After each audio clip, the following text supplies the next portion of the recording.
ალეკო ელისაშვილის პროცესი შეფასებების თემაა პოლიტიკურ სპექტრში.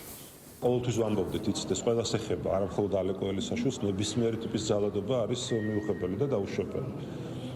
ნამდვილად არ არის სასიამოვნო იმის ყურება, რატომ აირჩია ალეკო ელისაშვილმა პოლიტიკური პროტესტის ეს ფორმა.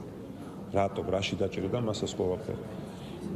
თუმცა სამწუხარო რეალობა ასევე არის ის, რომ დღევანდელი სასამართლოს პირობებში, რომელიც დიდწილად ოპოზიციონერ პოლიტიკოსებთან მიმართებაში არის პოლიტიკურად მოტივირებული, მე უბრალოდ არ ვიცი და არ მაქვს იმის იმედი, რომ ალეკო ელისაშვილს ექნება და მიეცემა იმის საშუალება საკუთარი სიმართლე დაამტკიცოს ამ სასამართლოში. თუ ის რა თქმა უნდა მართალია. ალეკო ელისაშვილი მოიქცა არაადეკვატურად, მე ის მებრალება ნამდვილად იმისთვის, რასაც ქართული ოცნების რეჟიმი გამოატარებს. ესე იგი, ადამიანი არის მიდრეკილი ტერორიზმისკენ და ამ შემთხვევაში არ მოვერიდებ პირდაპირ შეფასებას, რომ ეს არის ტერორისტი, იქიდან გამომდინარე, რომ პირდაპირ ვიდეო კადრები გვაქვს ჩვენ ნანახი და სასამართლო გადაწყვეტილებას რა თქმა უნდა ყოველთვის ველოდებით ხოლმე, მაგრამ ჩვენი თვალით რაც ვნახეთ და იმ პირველ შემთხვევაზე სხვათა შორის უარი არც უთქვამს, პირდაპირ თქვა, რომ კი ბატონო გადაწყვეტს ვაპირებდითო, ეს ძალიან საშიში ადამიანია და ლელოს ყავს შეკედლებული, ლელო რადიკალური პარტია არის, ისედაც ვიცით, ეს ამაზე მეტყველებს. ფაქტია, რომ ეს არ არის პროტესტი.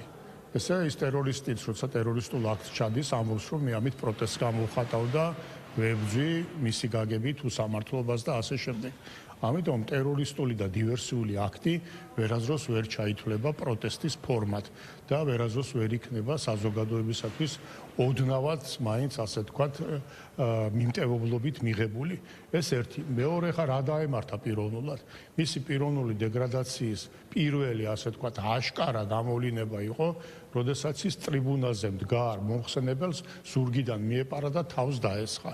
აი აქ უნდა გაეკეთებინათ ალბათ მის გარემოცვას და მასთაც თვითონ პირველი ასე თქვა დასკვნა იმასთან დაკავშირებით რა ემართება ამ ადამიანს.